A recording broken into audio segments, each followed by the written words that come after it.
Hello, and welcome to the Institute for Jewish Spirituality's fourth annual Evening of Gratitude, the Value of Jewish Mindfulness.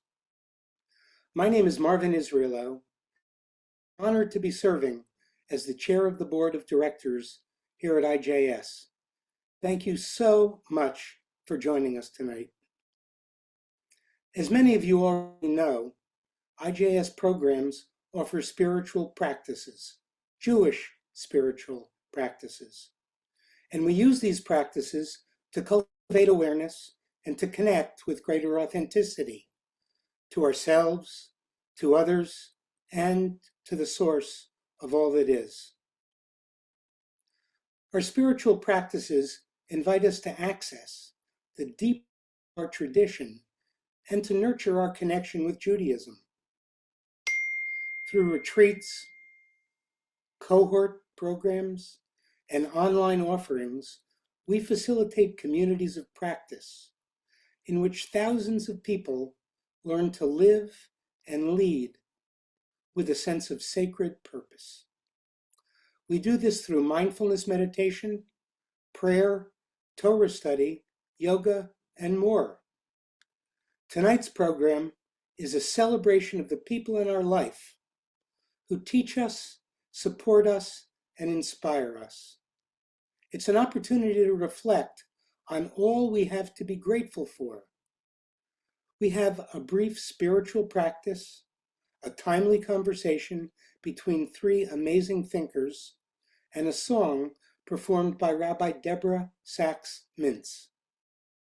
It's wonderful to have this opportunity to be together, and I'm really looking forward to a great evening tonight. As I'm about to turn this over to our core faculty member, Rebecca Schisler, I can't pass up the opportunity to acknowledge each of our special guests tonight. You, Roger, you, Jay, and you, Jane, each of you in your own unique way have been sources of light and wisdom to me. And for this, on this evening of gratitude, I want to publicly express my profound, heartfelt gratitude. And with that, I will turn it over to IJS core faculty member, Rebecca Schisler.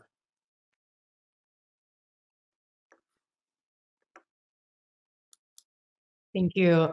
Thanks so much, Marvin. It is so wonderful and really such an honor to be here with all of you this evening. I remember when I was getting started on my mindfulness path as an 18-year-old in both Jewish and Buddhist spaces. I actually read your book, Roger, around that time, and it was such a gift in my own exploration and the learning from and integrating of these ancient wisdom traditions. So I am really grateful to be here and to have the opportunity to ground us in a practice of gratitude, which I think you could fairly say is the ground of Jewish spirituality. As Jews, our very name, Yehudim, shares the same root as hodaya, gratitude or praise. So praising the divine, giving thanks to that which gives us life, is essential to who we are, of what it means to be Jewish. In our spiritual tradition, the very first words out of our mouths upon waking each day are modeh ani, grateful am I before you, living an eternal spirit. So no matter what's going on in our own lives or in the world, we say thanks before anything has even happened yet. And herein, I think, is the power of gratitude, that no matter what is going on, whether something wonderful or extremely challenging, personally or collectively, there's always something, large or small, to be grateful for.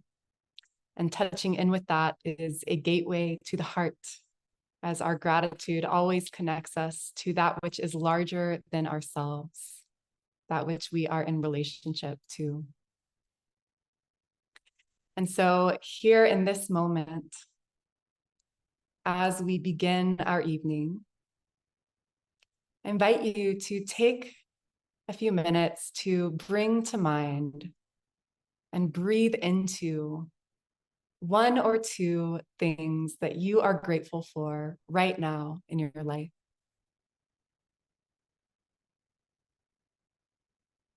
Whatever comes to mind, large or small.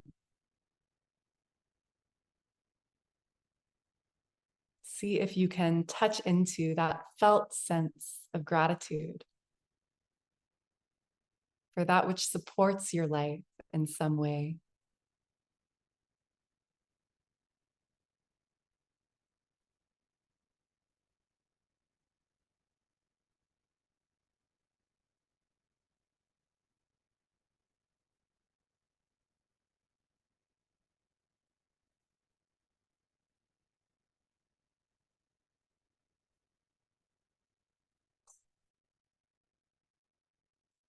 And I want to invite us to collectively take a moment to touch into the gratitude that is here for these ancient wisdom traditions, which are so life-giving. The traditions of Jewish spirituality,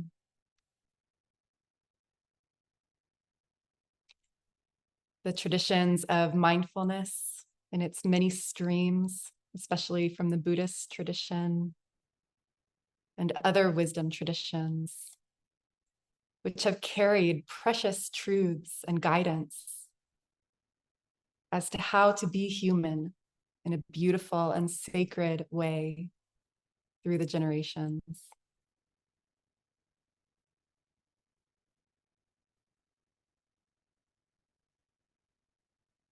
The teachers that have been lamplighters on those paths.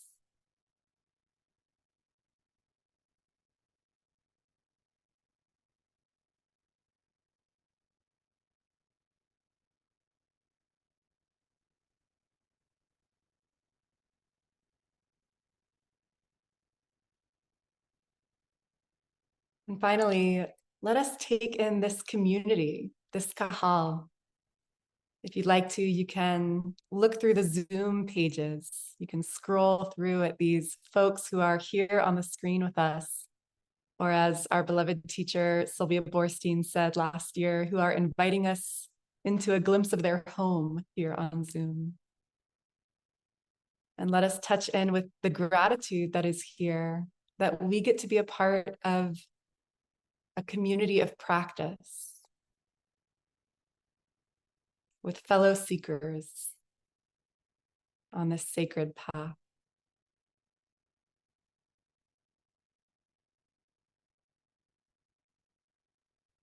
We cannot and are not meant to do it alone.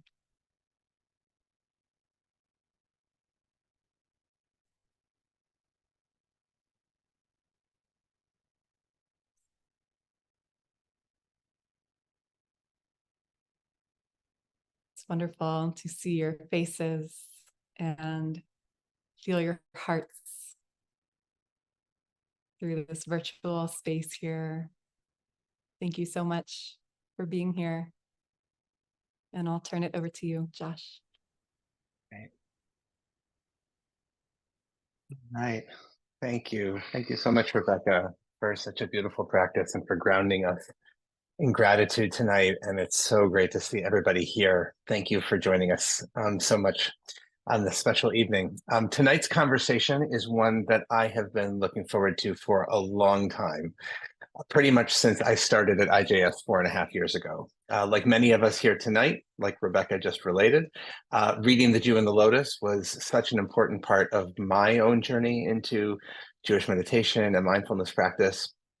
If you haven't read the book, you should, but I'll offer a little reminder of what it's about. It's the story of a small contingent, a group of Jews who were invited to meet with the Dalai Lama in 1990 in India. And to help him answer the question, what could Tibetan Buddhists learn from the Jews about spiritual survival in a diaspora? And that is a fascinating question. Yet what wound up happening is that the Jews realized they had much to learn from the Dalai Lama and from the Buddhists about how to deepen and enrich Jewish spiritual life. Roger Kamenetz was on that trip in 1990, 34 years ago, and here's actually I'll share a picture, which sharing with his permission, that he took of the Dalai Lama with one of the participants on that trip, Rabbi Zalman Schachter Shalomi, from that encounter.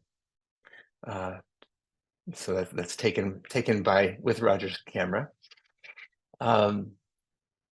And 4 years later, in 1994, he published The Jew and the Lotus and told the story of the trip. The book became an instant classic and has remained basically required reading for people interested in the relationship between Judaism and Buddhism. It is now amazingly in its 37th printing, according to Roger's website. Tonight, 30 years later, offers us a wonderful opportunity to reflect on the journey we have all continued to travel in the encounter between Judaism and Buddhism, and in the widespread development of Jewish meditation and contemplative practices, things that are, of course, of great interest to us here at IJS. To help us reflect on that journey, I am so delighted that Roger Kamenetz is here with us tonight. In addition to The Jew and the Lotus, Roger is the author of 12 other books, including 7 books of poetry. Roger retired as a distinguished professor of religious studies at Louisiana State University, where he also founded the MFA program in creative writing and the Jewish Studies minor. He lives in New Orleans, where he devotes himself now to his work with clients who seek spiritual direction through dreams. Joining Roger in conversation tonight is Jane Michelson, a writer and journalist, rabbi and meditation teacher, and scholar of religion. Jay is the author of 10 books, so catching up, and like Roger, is a winner of the National Jewish Book Award. He has written over 1,500 articles for publication and is a frequent commentator on CNN. Jay teaches about meditation and spirituality in many, many places, including here at IJS. And on a personal note, I will add that Jay has been a friend of mine for nearly 30 years, and you can ask him about my bachelor party, but that's for another story. Leading tonight's conversation is IJS Advisory Council member Jane Eisner. Jane has had a long and distinguished career in journalism, including 25 years as a reporter and editor at the Philadelphia Inquirer, and 11 years as the first woman to be editor-in-chief of The Forward. She is currently at work on a biography of songwriter Carole King for Yale University Press's Jewish Live series, which I am so excited to read when it comes out. Roger, Jay, and Jane, we are so grateful to you for being here tonight. Welcome. Oh, Josh, thank you so much for that wonderful introduction. It is indeed a pleasure. Roger is somebody I have admired from afar for many years. I had the great opportunity of working with Jay at the Forward, so this is really fun to be together. We're going to start by just asking Roger a few questions, reflecting on the past 3 decades since The Jew and the Lotus was published. And then broaden the conversation, obviously, to include Jay, but really, most importantly, to bring it to the challenges and the responses in our time now. So as Josh mentioned, the central question really in the dialogue, Roger, that you and others had with the Dalai Lama at that amazing visit, it's, in a sense, it's still the central question we ask ourselves as Jews today. You know, what is the secret of survival, of spiritual Jewish survival, especially in exile? And so sincerely for the secret of Jewish survival, he, meaning the Dalai Lama, had also given a blessing to us. What did you mean by that? Thank you, Jane. What did I mean by that? I don't know. Yes, the idea really of the whole dialogue was the surprise. One said Nathan Katz, who was one of the scholars, and I wasn't a participant, actually. I was just a fly on the wall. But at one point, we were in the temple of the Dalai Lama, and there was a sort of cake of Buddhas in front of a pool. And I said to the guy, it was actually Richard Gere, Is that a pool of water? And he said, no, it's a pool of nectar. Yeah. And so to be reflected in the eyes of the Dalai Lama with such love and uh, to see ourselves, often I think as Jews we are prone to self-criticism, to say the least. And Really? yeah, right. And so to have someone treat us as if we had a secret for spiritual survival and that we are worth listening to, I think that was so powerful. And so perhaps that's what I meant by saying that. So you said that you were just merely an observer, but Mhm. clearly in your book, this experience was profound. And Yeah. I just want to read one other little excerpt that struck me. You said, seeing Judaism in the light of Tibetan Buddhism, I realize that the religion of my birth is not just an ethnicity or an identity, but a way of life and a spiritual path, as Mm. profound as any other. The path has three parts: prayers, studies, and acts of loving kindness. How did you come to that revelation? What was it about the experience that led you to characterize Jewish life in that way and then focus on those three aspects? I think is it Al HaTorah, Al Avodah, Abadan. Al Chassidim? Again. I stole it from that song. But um, I think the key thing that I'm hearing in your question that's important to me even today is that there's so many ways of being a Jew. Mhm. You Reb Zalman used to say that, you can be a Jew in the accusative because someone else calls you that, and you Mhm. can be a Jew in the genitive because you're of a certain family or lineage. But what does it mean to be a Jew in the nominative? To be a Jew in the Mhm. first person or in the first person plural, in the I and the we. And I think, you know, the Dalai Lama's view of us as a spiritual tradition was an emphasis that is not always present. It wasn't present in the Judaism I grew up with. Mhm. There was a lot more talk about civil rights and Israel in the synagogue that I grew up in than there was about um, the divine presence Mhm. or the reality of the soul. Or I think the most important thing is we have all this rich warehouse of practices, right? We build sukkahs and we take them down and we light Shabbos candles and we schlep our kids to Sunday school and we do all. But then what is the benefit of that for us spiritually? How Mhm. can we come to these practices of prayer or study or acts of loving kindness with a really with with a loving heart? And Mhm. how can they help us develop a loving heart? So I think that's really what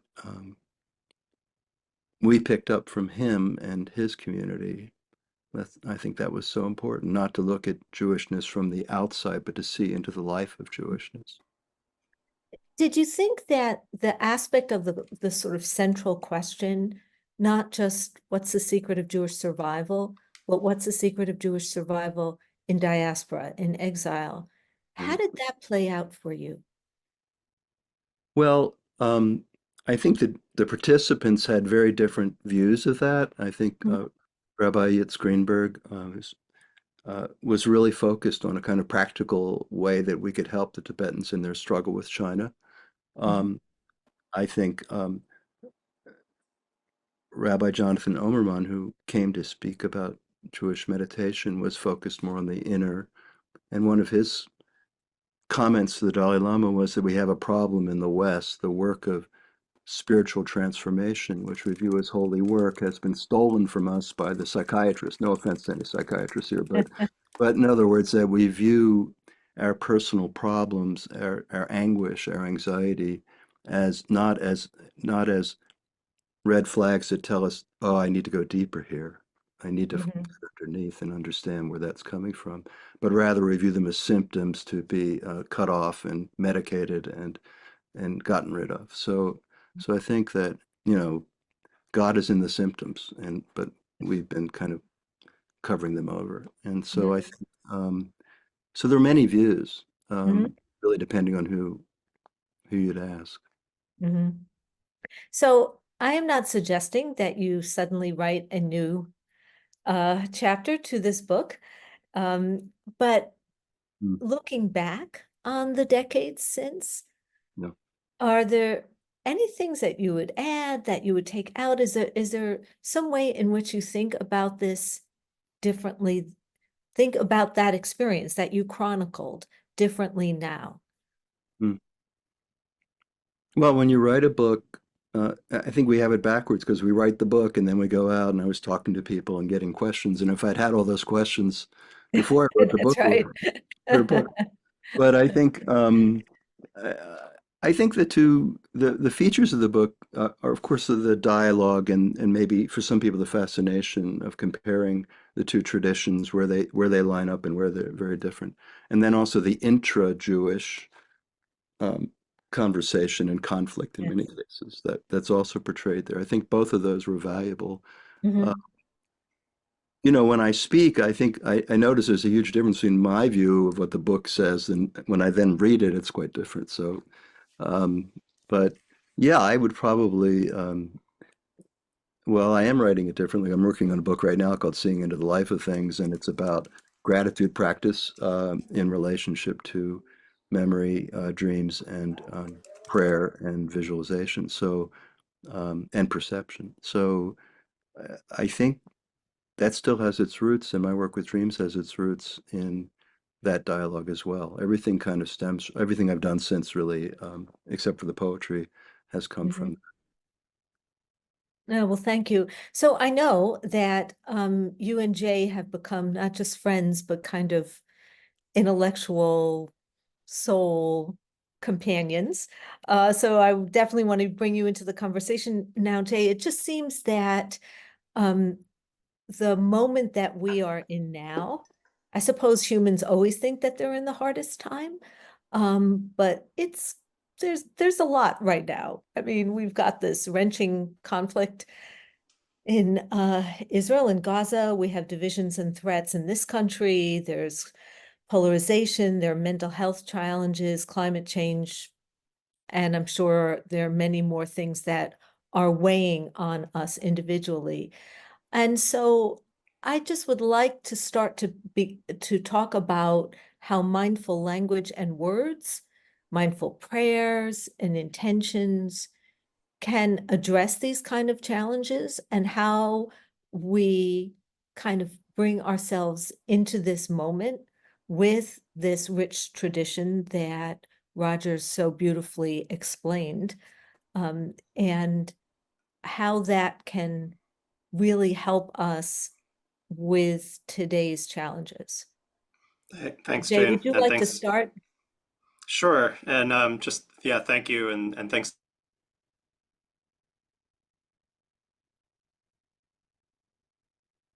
IJS for this moment. And I'm zoomed. I'll turn off my camera, and you can just have my disem.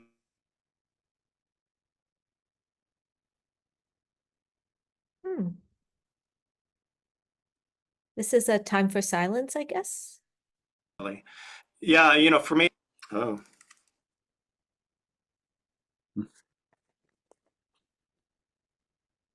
can you hear me now? With it? I think so, yes. All right, can you guys hear me? All right, if I have the camera off. Not sure what the internet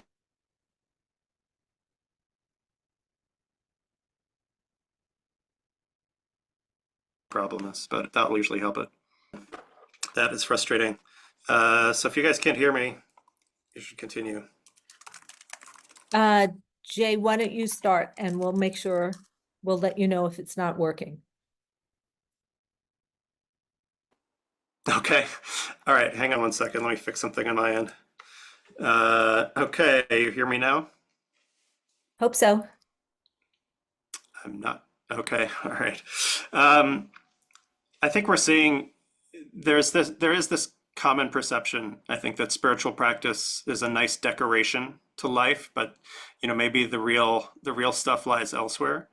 But certainly in the last year, I think we're seeing that some form of, whether it's contemplative practice or meditation or prayer or community or whatever it is not peripheral to the life that we're living in 2024, but at least for me is absolutely central.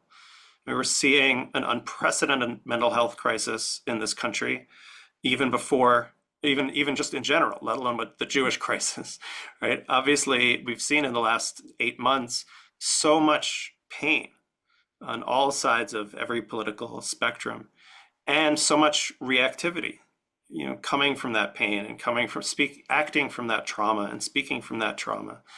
And again, I sometimes get hate mail or something, and I can't tell whether it's coming from the left or the right because the pain feels so similar.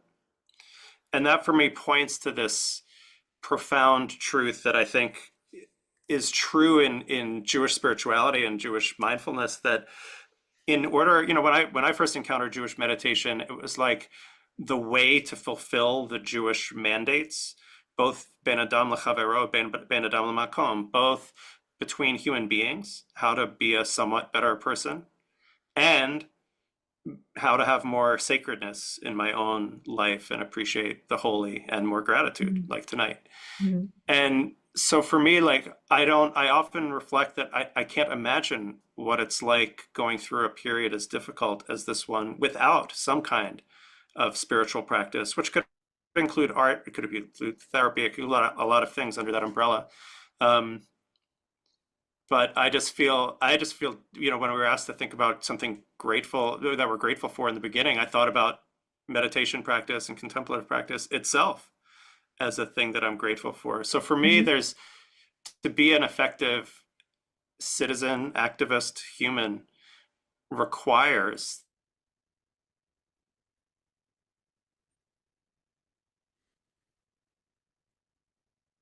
this work on the self and on the soul. Risk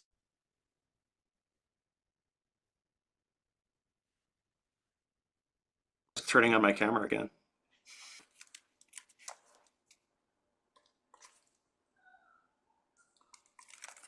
Unfortunately, we can't hear you now, Jay. So I think Jane, if you can direct the next question to Roger, we'll try to figure out this stuff on the tech end.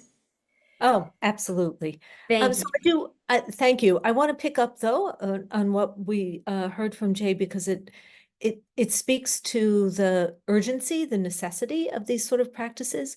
Well, one of the things that you wrote about, and I think connects to what Jay was saying, was this question of how do you purify a conflicted state of mind? Right. First, can you explain that a little bit to us? And then what would be the Jewish methods for addressing that? Right. So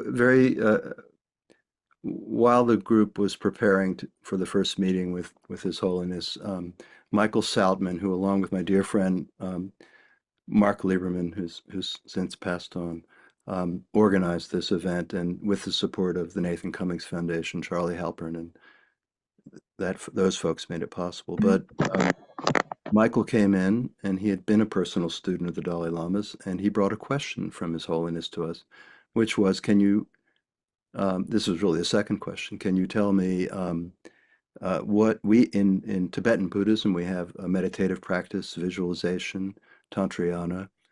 What are your practices for purifying afflictive states of mind? He was really translating the word klesha, K-L-E-S-H-A. And my understanding of that is afflictive states of mind are reactivity in general, which Jay mentioned. And that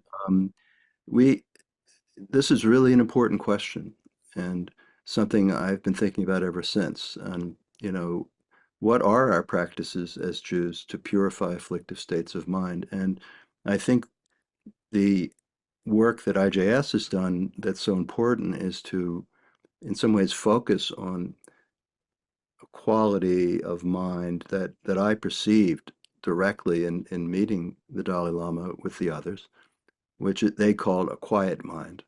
And it was not, I think what was thrilling for me was that it wasn't by luck. it wasn't because he's a holy guy or whatever. It's because he spent 4 hours every morning doing meditation and visualization. And so there was a practice in his case that produced this quiet mind, which was a quality, it's hard to describe, but I think some of you as practitioners probably know something of it. It's a quality of that emanates equanimity, joy, and good humor. And we all felt it in his presence. And I thought, boy, I don't have that. My mind isn't quiet. How do I get that? So I do think that the subsequent development of bringing mindfulness practice or Vipassana practice in contact with Jewish practice was really smart, because while I personally believe the rabbis knew about this, and there's some hints of that, they speak about the value of silence, they talk about the idolatry of anger, in Pirkei Avot, but they didn't leave us the way the Buddha did, specific practices for attaining these states of mind.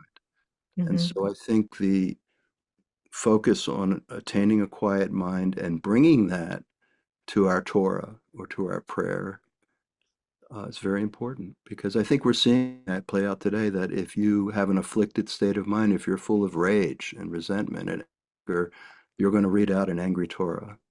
You're going to read out a resentful Judaism. This is where I agree with Jay, that it's important to do this inner work, just assume anymore, oh, well, it says X, Y, Z in Torah, and therefore I've got the answer.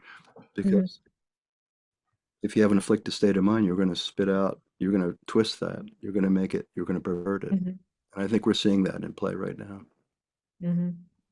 Jay, do you have more to? I believe I've passed my own test of equanimity and enlightenment by not freaking out over. I'm now in a completely different part of the house on a worse. Anyway, so yeah. As you can see, I'm fully undisturbed and 100% unaffected by any of that. Anyway, no, I absolutely. And it just occurred to me when we were doing the introduction on the book, what some of the gifts that we got from that visit in 1990 and from Jew in the Lotus, that I think we in the Jewish community got some of those ways of surviving in exile, a focus on something around what we might call spiritual practice, right? And again, it's so interesting. I think, Roger, you said there's like, the Dalai Lama didn't teach us how to like daven and put on tefillin, right? But there was a new way of seeing those practices, which are ancient, that may be intuitive for some people, in a traditional Jewish and Orthodox Jewish environment or a traditional religious observance, but are not intuitive for the vast majority, certainly of American Jews. And seeing just the notion of seeing these things we do as practices, as opposed to, like just a mythical thing or an observance or something, and just that, how to do the mitzvahs, right? How to actually be better, how to actually have, I sometimes, when I'm doing the very basic, like what's Jewish about Jewish mindfulness, a lot of it is the subject matter and the field and the reference, like we're lighting Shabbat candles and taking a moment and allowing that to sink in. Well, that's those two aspects in dialogue and in tandem. And I do think that the Lotus helped open the door for a lot of people in that way. And it's not like, it's that Hasidic story of like, that you go searching somewhere for a treasure and then you find out it's, buried inside of your own house. There is that theme, I think, that a lot of people, certainly at IJS, have observed, that bringing a more attentive consciousness to the already existing spiritual treasures in the Jewish tradition, it doesn't erase the bad stuff, but it provides a whole new perspective on the good stuff. I think that I remember Reb Zalman, who for me was a great teacher, and he became my teacher during that visit and remained my teacher until the end. And I think what he taught very much is what Jay is saying, how all of these things, when you see your mezuzah before you leave your house, you're recognize that you may not come back home, and so you're passing And when you enter your house and you touch the mezuzah, you recognize I'm coming in under the wings of the Shekinah. It's a holy moment. And in a way, to try to sacralize or to recognize that, as Rebecca was teaching us in a way, that there's so much to be grateful for in every moment, but only if we add that extra 10 seconds, 15 seconds of contemplation to deepen our experiences instead of, I'm on my way out of the door, I'm not going to look at the mezuzah, or, you know. So I do think, I mean, that's mindfulness in the generic sense, not what I mean by that is it's paying attention. You know, it's not a particular meditative practice, but it's just paying more attention and feeling each moment rather than moving on to the next thing. Anyway, that's what I feel about it. So I want to talk a little bit about community and the role that community plays in this. Certainly you went with a group to see the Dalai Lama, and it does seem that even within that small number, you checked a lot of boxes there. I mean, there were people from many different perspectives, and that was really cool to see that also play out. I mean, as you said, it wasn't just a matter of the dialogue with the Dalai Lama, it was also what the dynamics within that group. And we know community is just essential. I mean, you can't be a Jew alone. You really can't. But I'm just wondering how that translates to mindfulness practice. If the practice itself is directed to oneself, then what is the role of community there? This is going to sound like a really glib, if not corny answer, but I mean, I really experienced that in IJS on Zoom in 2020, right? So obviously we couldn't access a lot of the ways we did community in most of that year, right? So it's not, but it's kind of funny to like turn on your computer and then close your eyes with a bunch of other people who are scattered across, you know, the country, if not the world. And yet there was the power of that community. And it reminded me, you know, I was Orthodox practicing for about 10 years of my life. I never took that label, but that was my practice. And I loved how traditional Jewish prayer, kind of speaking with a little male privilege here, but traditional Jewish prayer was like alone together, right? That there was an introspective practice. Lahit palel is a reflexive verb. It's like something that we do to ourselves. And yet being in solidarity or in community with these people was a really powerful form of community. I felt it again with IJS, not just in COVID, but since then also. When we come together, I do sometimes the LGBTQ sits that IJS runs. And, you know, sometimes the power of those special interest group meditations comes from the content, like somebody will give something in the Dharma, and sometimes it'll just be from being together.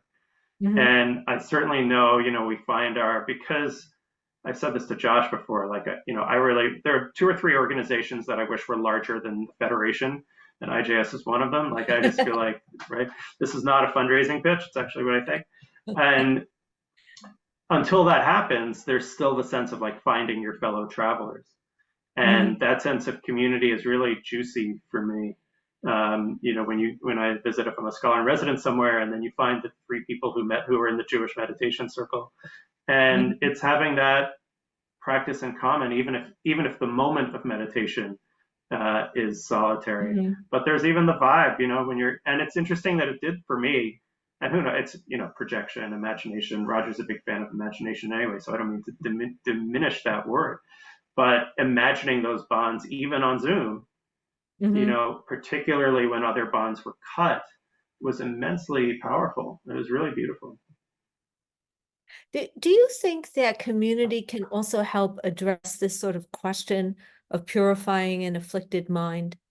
I mean, is there some way that if you're holding rage or revenge or anger or disgust, and are there ways in which other people can help you deal with that, so that it's not just you're not just relying only on yourself to attain that quiet mind? So I think there's personal practice, which can be done in a group as well. And the example Rebecca gave that I practice, really what she taught is what I do, and is to remember 3 things I'm grateful for from the previous day, so that when I say Modani, I thank you, I'm thanking you for something specific. So that kind of work I do, I'm now doing it in a text group as well. So we share our gratitudes on text, so we can use that technology to create a community of grateful people. And that's very inspiring and a wonderful way to get to know people. All I can say, it really depends, because I think a group can go in a lot of different directions. And sometimes I think we envision creating a group of people, and I think that's what Jay's getting at, who have worked on afflictive states of mind, are no longer projecting and reacting, and can be with others in a spirit of love and kindness. And what a wonderful way to create community. And I know in the dream practice I teach, there's nothing more powerful than people sharing their dreams, because dreams are something more similar about each other than anything else. Our dreams relate to each other. So, I think in imagining community, it helps to have worked on yourself. So I work together. And I think it's fun. It's fun being in this triad, because I like, Jane, we've worked together in journalism, and Roger, we've worked together in, literature and meditation and stuff. That's like my personality projecting in onto both of you in different ways. It's all about you, Jay. That's right, exactly. It does strike me that the disagreements that are in the Jewish community right now in June of 2024 are not small, right? These are deep, profound. I can't think of anything deeper. It's like, what is the mission of the Jewish people? What's the role of if there's a Jewish state, of the Jewish state? How do we reconcile, like, what are different moral imperatives that go in different directions and pull against one another? And what I've seen over and over in these last months has been that I have the most in common, not necessarily with people who have the exact same view of politics as I do, but who have what I would call like a spaciousness of mind that can accommodate multiple narratives, that can see this crisis from different perspectives, not relativistically, right? We still have our moral convictions, and people all over the spectrum have those convictions, right?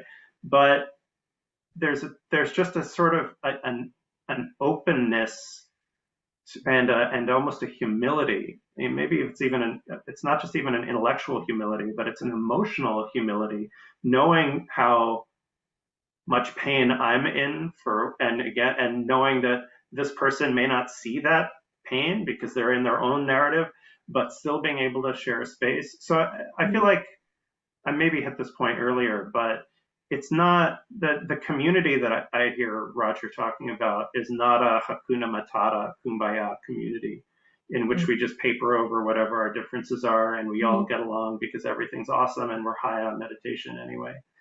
It's a community where there's the ability to disagree, not just like, whether you like falafel more than hummus, but like whether when you disagree on profound moral questions that go really to the heart of who we are to be as human beings. And I felt, again, really grateful for that.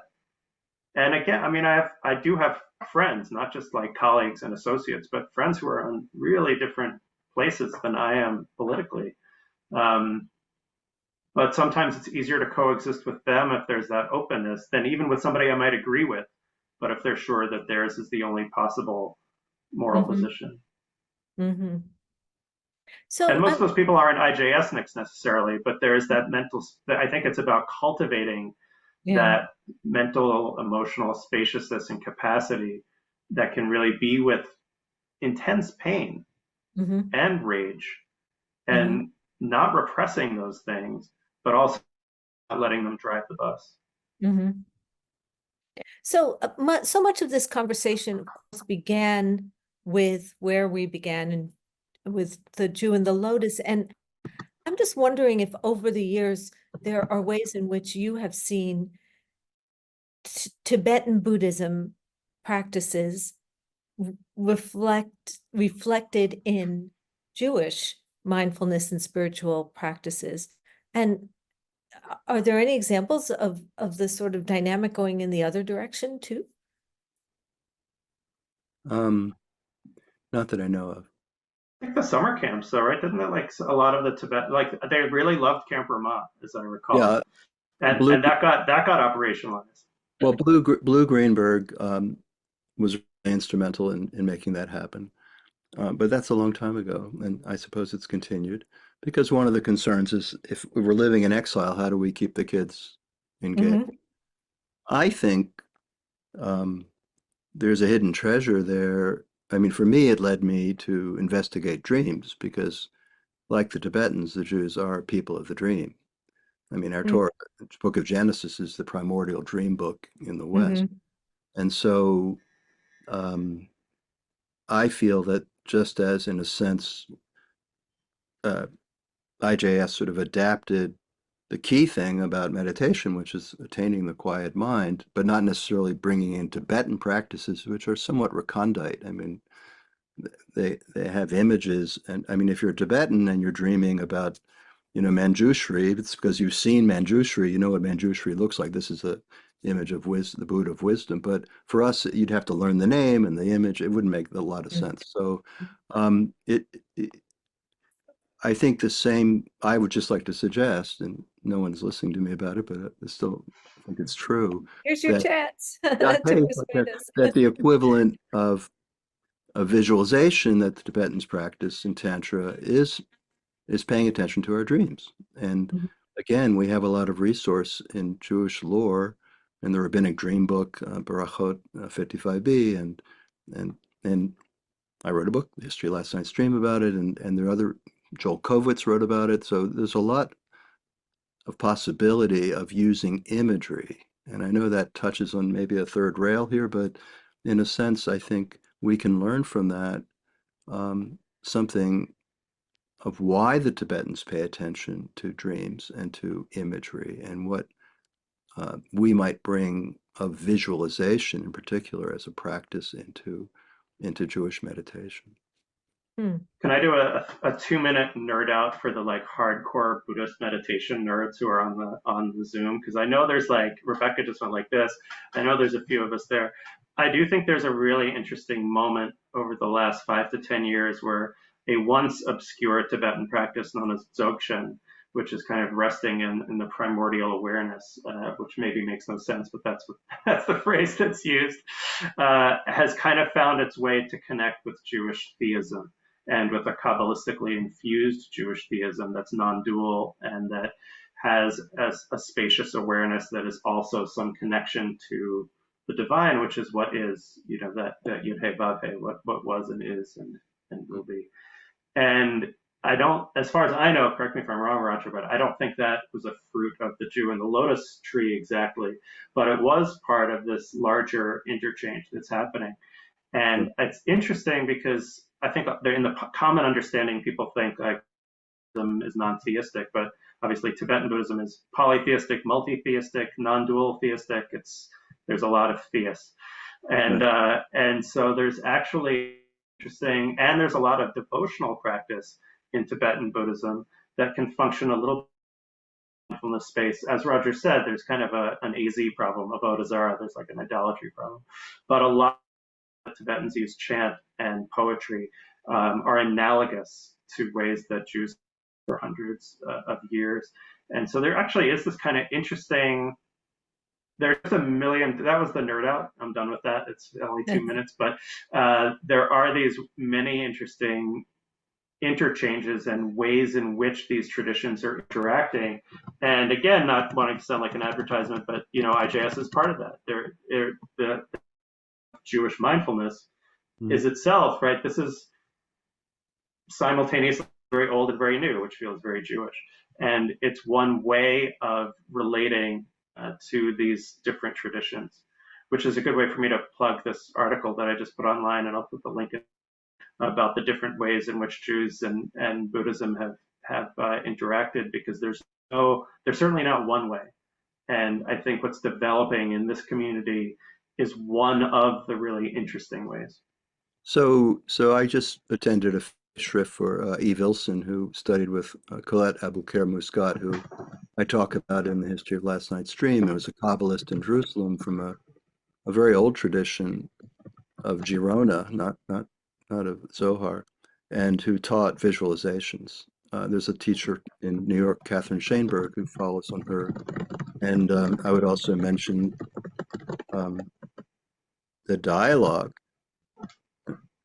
if you have a chance to look at it again, between Reb Zalman and the Dalai Lama, which got hijacked by the angels. You know, actually in that photo we saw earlier, on the chart, Zalman had put the word devas, trying to translate angels into Sanskrit or something, and the Dalai Lama just went off on it, and they just went on and on about angels, and everybody else, and this is the state of things at that time.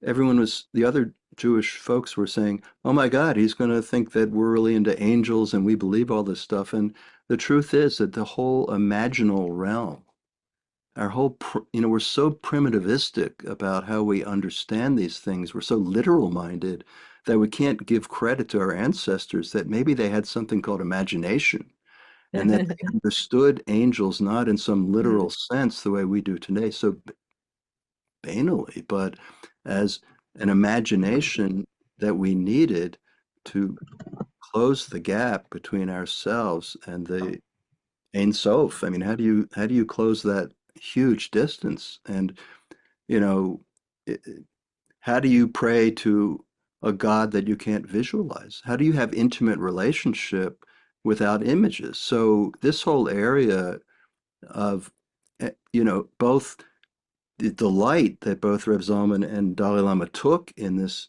lore and imagery, and the absolute reactivity of everyone else, like, oh my God, this is terrible. That was a really important moment in the entire dialogue. And I think while the piece around meditation, mindfulness got through, I think I would just say I'm not sure yet that this other piece got through, which is, I mean, my question is, what is the role of the imagination in spirituality? How do we bring imagery, imagination? We make images. How do we bring that into our spiritual practices? And again, I think it would be foolish to borrow Tibetan Buddhist practices, but I think we could learn from their example that there's a great power in contemplation of images. So, Thank you. We do have to conclude this conversation, so I just want to briefly conclude where, to some degree, we all began. This is an evening of gratitude. Is there something that you would each like to share in gratitude?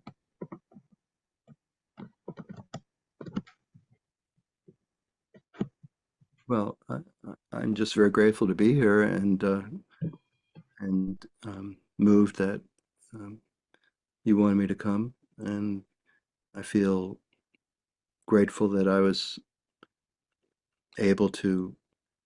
I felt that I think we all felt who were there that we saw tremendous light, and it was the light really of the Dalai Lama's kind regard, and also the depth of practice that he brought, and that if we could capture just 1/100th of it in words, that people would get it. And I'm very grateful that happened, and that it continues to happen. So I think that I take a lot of joy and satisfaction, and that I'm very grateful for that.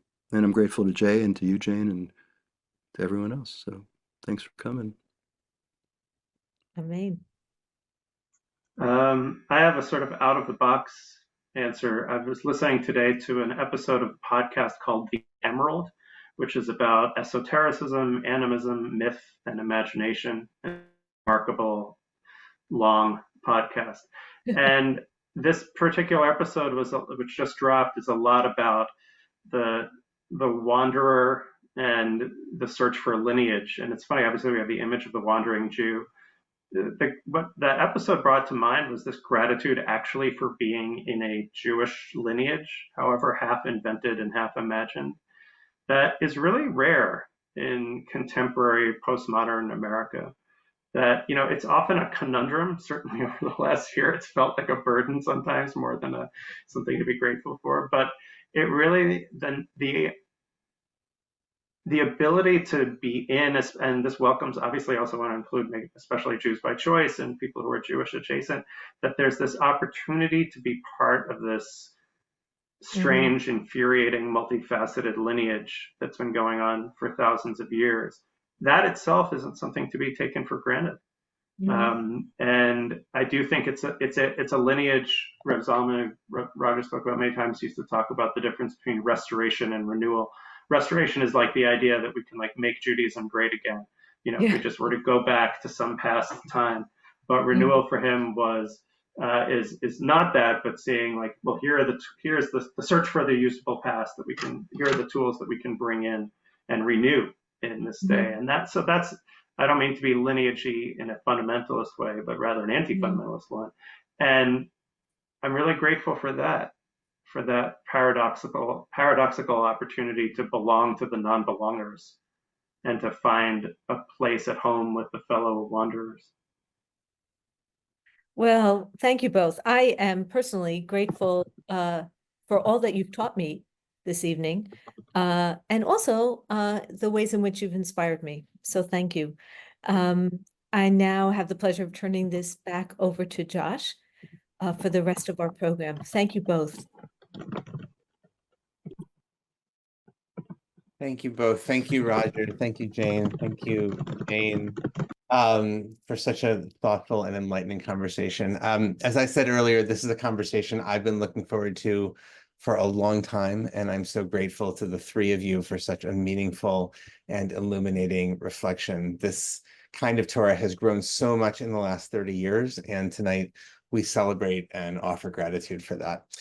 This evening of gratitude, as Marvin mentioned, is the fourth we have held since 2021. In addition to the wonderful teaching and learning, each year we've also been graced with some wonderful music, which you may have heard on the way in from our first or second evening of gratitude. Tonight, that music is the gift of Rabbi Deborah Sachs-Mintz, so stick around for 5 more minutes.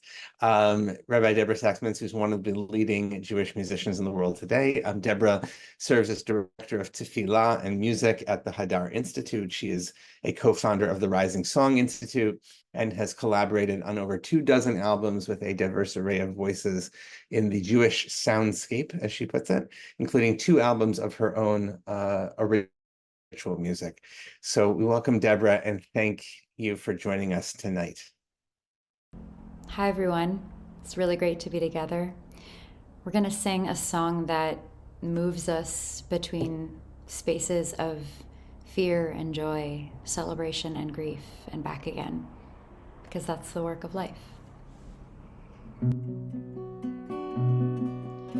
Min ha-mitzvah kartia anani v'merchav yamin ha-mitzvah kartia anani v'merchav yamin min ha-mitzvah kartia anani v'merchav yamin ha-mitzvah kartia anani v'merchav yamin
Deborah, thank you so much for that beautiful musical offering. I want to close tonight by reflecting that 30 years ago, the idea of Jewish mindfulness meditation or Jewish yoga was viewed as pretty out there. And like you literally had to travel to the Himalayas to get a glimpse.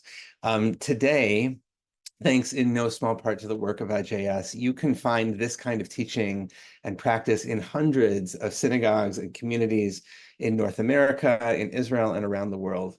From New York to Los Angeles, from the San Francisco Bay to Haifa Bay, there are literally hundreds of Jewish meditation retreats and sits happening across the globe on a monthly and even daily basis.